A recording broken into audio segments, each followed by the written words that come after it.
hooked up to our drain.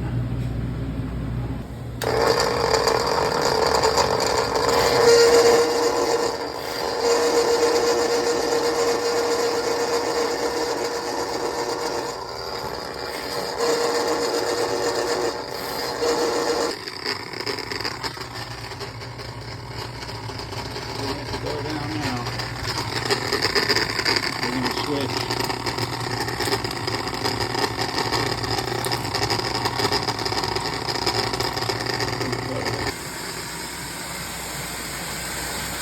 Got some water running behind it as I snake, because if it is grease, you can chop it up, but something has to push it out. Good to go. I'm glad it's done. The whole place needs to be jetted. I'm going to upload another short in a little while. People put the craziest stuff in drains.